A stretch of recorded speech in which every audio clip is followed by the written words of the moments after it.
여러분, 카드사들이 위기다. 목표는 생존이다. 참 처절한 이야기네요. 한때 카드사는요, 황금알을 낳는 거위였습니다. 카드사는 누구나 카드사를 하고 싶어 했어요. 그만큼 말입니다. 이익이 많이 났으니까요. 그런데 2000년대 초반이죠. 2004년 5년인가요? 카드 사태가 터지고 나서부터는 카드의 무서움을 알고 나서 사람들이 카드에 대한 경계감을 갖기 시작을 했거든요. 그러면서 이 시장에 정치라는 게 개입이 됐어요. 정치라는 게. 정치라는 게 개입이 되면서 카드 수수료 인하해라 이게 그야말로 연례 행사처럼 이루어졌습니다. 카드 사태가 났었으니까 정치는 카드 수수료 인하하는 것이 표를 더 많이 받는 거라고 생각하면서 카드 회사를 계속 압박해 왔죠. 그런데 최근에 들어서서는요, 이제 카드사가 도대체 어떻게 생존할까, 여기에 대한 고민이 굉장히 깊어지고 있습니다. 왜 깊어지느냐, 또 왜 카드사가 위기냐, 이것을 딱 보면 말입니다. 여기에서 드러납니다. 이거 한번 보세요, 여러분. 카드사가 고객 대상 이벤트를 감소시킨 감소율입니다. 언제 대비인가 하면 작년 대비예요. 작년 대비 이벤트가 33%가 줄었다는 겁니다. 와, 다시 말해서 필요 없는 비용 안 쓴다는 거예요. 필요 없는 비용. 이제는 마케팅비조차도 이게 쉽게 말하면 사치다. 이렇게 지금 생각하는 게 지금 전업카드 7개사들의 생각입니다. 그만큼 생존해서 이게 살 것인가 못 살 것인가예요.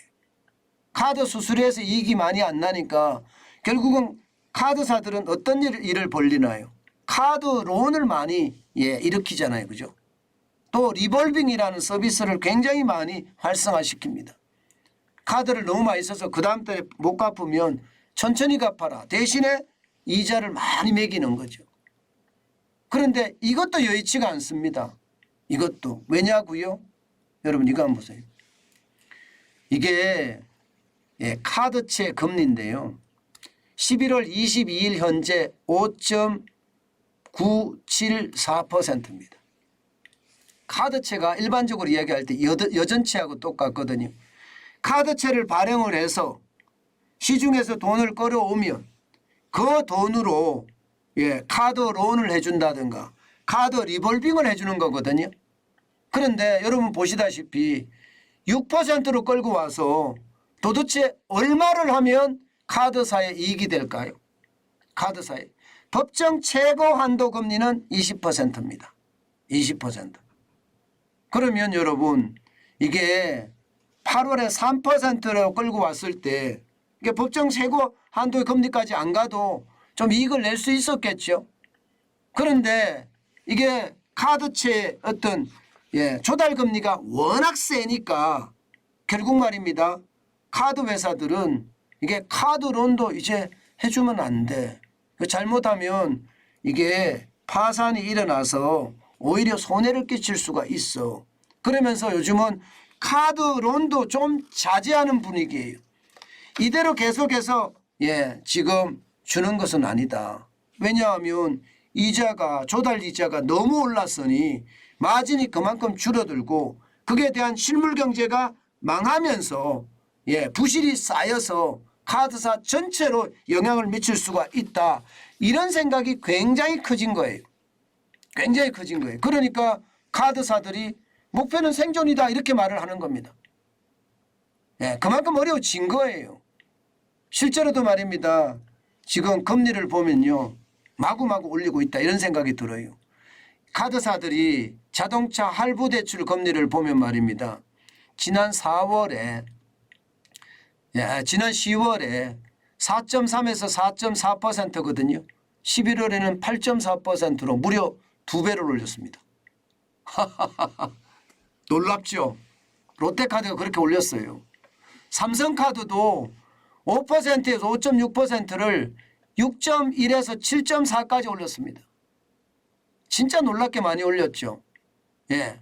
하나카드 같은 경우는요. 4.4%에서 4.9%였던 것이 5.6%에서 6.2%까지 올렸습니다. 1.4%포인트 올렸어요. 살려고 하니까. 그러면 여러분 살려고 하는데 금리를 올렸어. 그러면 실질적으로 카드사가 자동차 할부 대출을 받는 사람 입장에서는 어떨까요? 나 안 할래. 차 안 살래. 이자가 이렇게 비싼데 누가 차를 사? 이렇게 되는 것 아니겠습니까? 그러면 악화가 양화를 구축한다고 결국 카드사는 금리를 올렸는데 이게 매출은 오히려 줄어드는 그런 최악의 상황까지 벌어지고 있는 게 현실이거든요. 그러니까 카드사는요. 어쩔 수 없이 조달금리가 오르니까 이게 올릴 수밖에 없는데 올리고 나니까 부담이 되는 게 잘못하면 망할 수도 있다. 이런 얘기까지 나오니까 심각해지는 그런 사태까지 벌어지는 겁니다. 오죽했으면 목표가 생존이라는 말을 했겠습니까? 여기에다가 여러분 다 올렸어요. 카드론 평균 금리를 보면요. 굉장히 많이 올렸죠. 10월 말 현재 13.92%입니다. 13.92%. 여러분 평균 금리가 13.9이에요. 카드 회사가 7개사가 있습니다. 전후 카드 회사만 7개사가 있어요. 그런데 신용도에 따라 차이가 날 거 아니에요? 여러분 실제 카드론 받아보시려고 그러면 신용도가 낮으면요. 금리가 얼마인지 아세요? 19.9%입니다. 19.9%. 20%가 법정 최고금리거든요. 20%가. 더 이상 올릴 수가 없어요. 법으로 못 올리게 만들어놨어요. 그런데 카드론 금리가 19.9%까지 있는 데가 천지입니다. 이게 평균 금리가 13.92%죠. 그러니 이게 얼마나 지금 시장의 분위기가 심각해졌는지 아마 여러분들도 느끼실 수 있을 겁니다. 이제는요. 카드론조차 제대로 받지 못하는 거예요.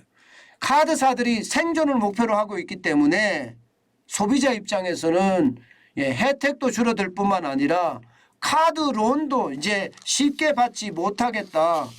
그런 생각까지 하게 됩니다. 여러분 이게 현실이 될 수 있습니다. 옛날에는 카드론은 뭐 이자 많이 내면 얼마든지 쓸 수 있었잖아. 그래서 카드를 여러 장 만들어서 돌려막기를 했단 말입니다. 여기서 빌려서 이쪽 맞고 여기서 빌려서 이쪽 돌려막기를 했단 말입니다. 그런데 이제 카드론조차 제대로 안 해준다 그러면요. 돌려막기도 이제 불가능한 그런 사태로 발전하지 않을까 저는 그런 생각해 봅니다. 여러분 지금 시장 전체는요. 이게 왜곡이 굉장히 많이 일어나고 있어요. 저는 이 왜곡을 윤석열 정부가 잘 풀어야 된다고 생각합니다. 이게 잘 풀려고 그러면요. 혁신이 일어나야 돼요. 단순하게 말입니다. 그냥 전 정부가 했던 것처럼 그냥 끌고 가려고 하는 이런 무임성차가 아니라 창조적인 파괴라고 이야기하나요? 저는 그런 창조적인 파괴가 일어나야 된다고 생각을 합니다. 그렇지 않고 이 위기를 넘어가려고 하면요. 결국 말입니다. 언젠가 미래 세대에 터집니다. 지금은 안 터질지 모르지만 언젠가 미래 세대에 터집니다. 그게 부채가 쌓여서 터지든 아니면 불합리가 쌓여서 터지든 완전히 터질 겁니다. 전 그래서 정부가 시장경제라는 원리하에 이게 왜곡되는 부분을 빨리빨리 뚫어주 가면서 시장을 정상화시키는 노력 저는 반드시 필요하다고 봅니다. 아마 여러분들도 이게 카드론도 만만치 않다. 이제 그거를 현실적으로 느끼시게 될 겁니다.